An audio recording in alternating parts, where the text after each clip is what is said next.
And one of the problems with the electron configurations that we've been writing down now is that they contain maybe too much information.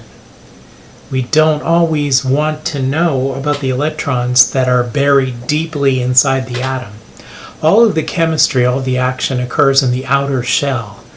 So we're going to see a way to simplify writing down orbital diagrams so that we're just concentrating on what's important. But for practice, let's write down the full configurations for these three elements. And then I'll show you how to abbreviate them. Okay, let's look at sulfur. Here it is on the periodic table. It's in the P block. So I'm going to start with hydrogen and count up to that. This is 1s that's filling up here. 1s1, 1s2. Let me write that down. Here's the orbital. 1s, 1s1, 1s2. Okay, I'm going to come down here to lithium. This is in the S block. 2s1, 2s2.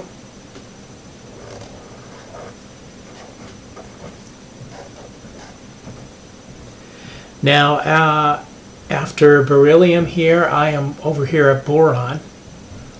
This is the 2p subshell filling. It has 3 orbitals in it. P's always have 3. 2p1, 2p2, 2p3, 2p4, 2p5, 2p6. 1, 2, 3, I'm using Hund's rule.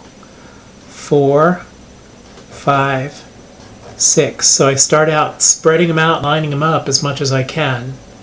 And then I start doubling them up when I have to. There has to be 6 in there. Now I've counted over to neon. Now I'm at sodium. This is 3s1, 3s2.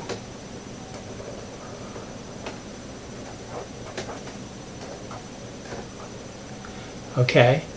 Then I'm at aluminum. These are the 3 P's that are filling here. There are always 3 P's.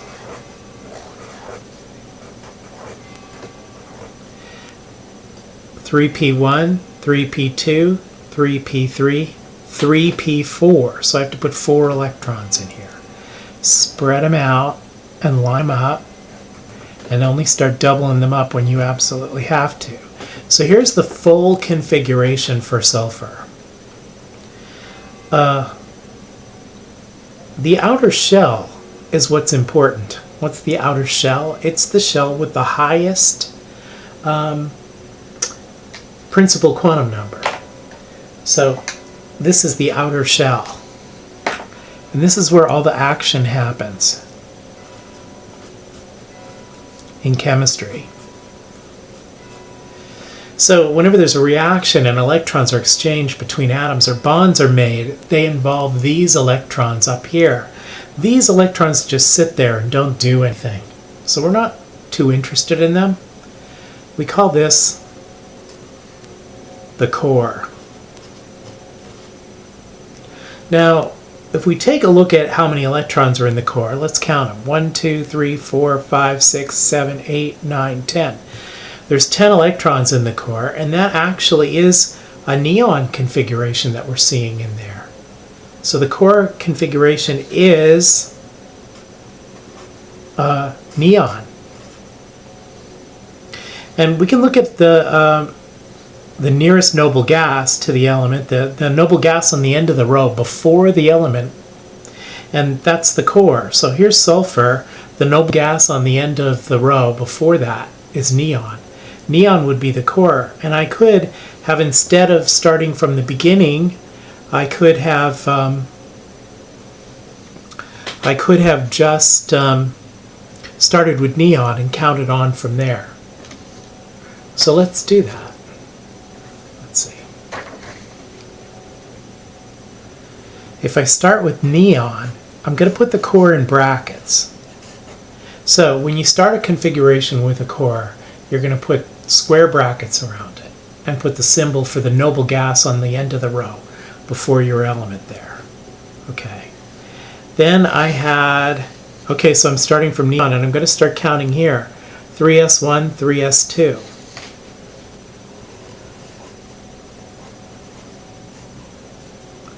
And now I've got 3p1, 3p2, 3p3, 3p4.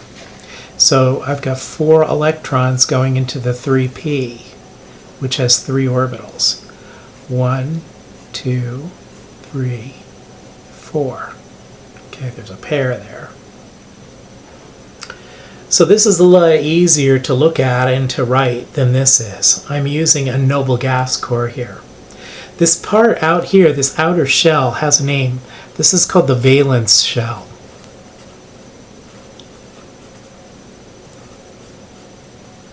Now you may see on some of the homeworks that they will just ask you for the valence shell configuration, in which case they don't care about the core even, they just want you to give them what the configuration is for the valence shell. Like I said, this is where all the action is, so this is what we really want to focus interest on.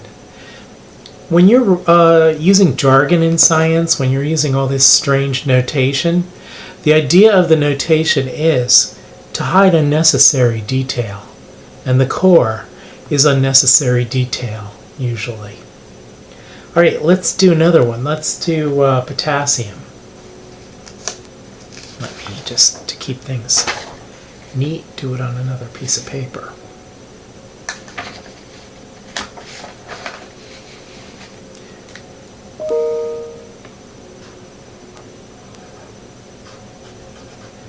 Okay, I'm losing this pen now.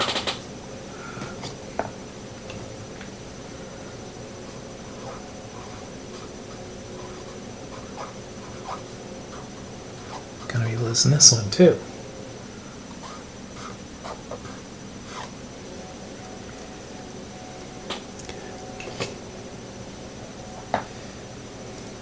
Okay, so let's look at where potassium is.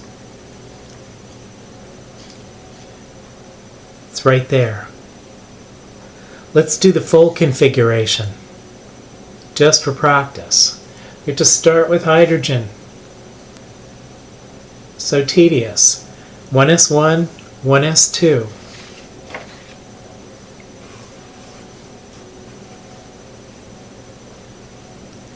Okay. 2s1, 2s2.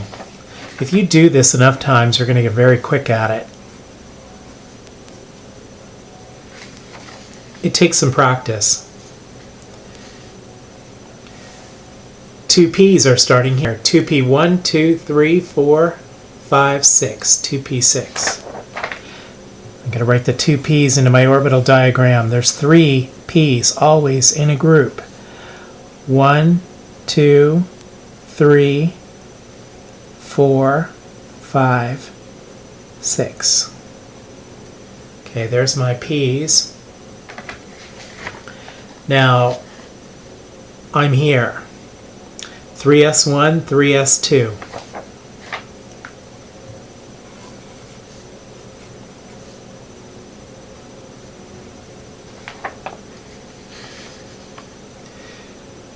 Three P1, 3p2, 3p3, 3p4, 3p5, 3p6. P's come in threes. I need to put 6 in here. Spread them out and line them up, and then start doubling them up when you absolutely have to. So there's the 3p subshell completely filled. I was here when I left off. Now I'm finally at potassium, and it's in the S block and it's the 4th row, so this is a 4s1.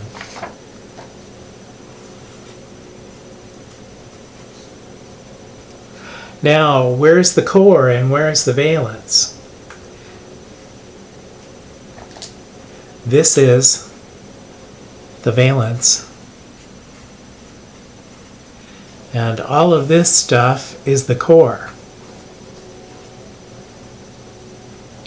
So, if I look at potassium on the periodic table, it's here. The end of the previous row is argon. Argon is the core. This mess here is an argon configuration. So instead of writing all this for the potassium configuration, instead I can write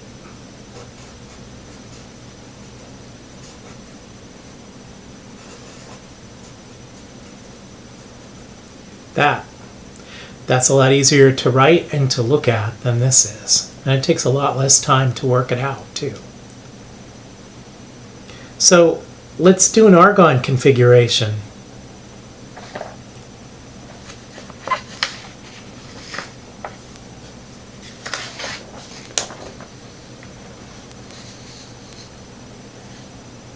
Let's see, let me get a piece of paper that works.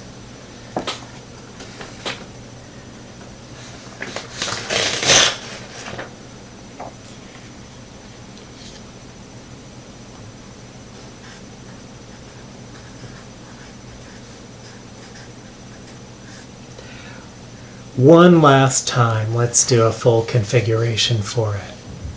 Okay. 1s1, 1s2.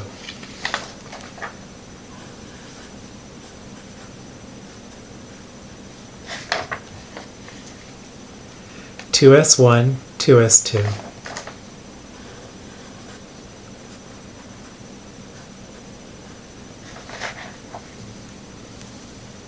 2p1, 2, 3, 4, 5, 6. I'm at neon.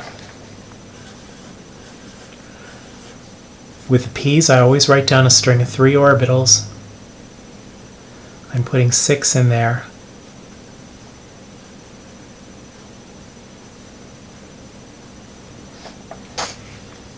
I left off here.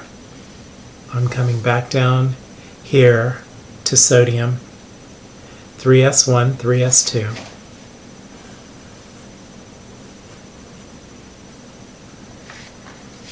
I left off here, going across here to aluminum, where I have the 3 P's starting up. 3p1, 3p2, 3p3, 3p4, 3p5, 3p6.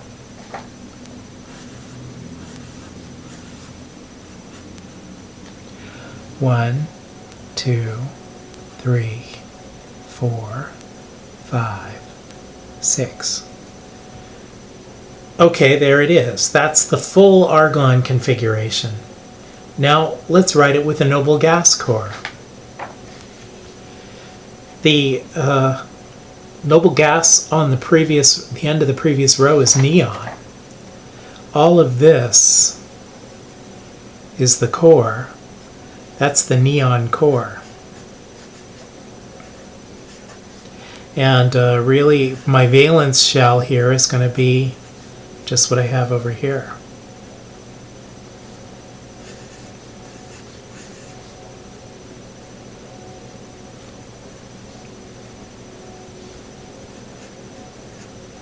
So that would be the argon configuration written with a noble gas core.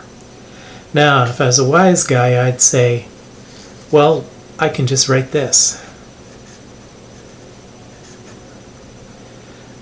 And you could do that. You could just write down argon is just a core. That's all you've got with argon, is just a noble gas core. So you could either write the configuration like this or like this. When would you want to write it like this? When you're interested in what's going on in the valence shell, you might want to write it down this way instead. But this is a lot shorter and more compact, so an argon is just a core. Either one of these would be correct. Now below I have you practice this a little bit, writing out a full configuration and then writing out the abbreviated noble gas core configuration. And I'm going to tell you from now on, there's no reason to write down the full configuration. It's a lot of work for not much gain. So let us always, from now on, use noble gas cores in our configurations. Unless it deliberately asks us not to.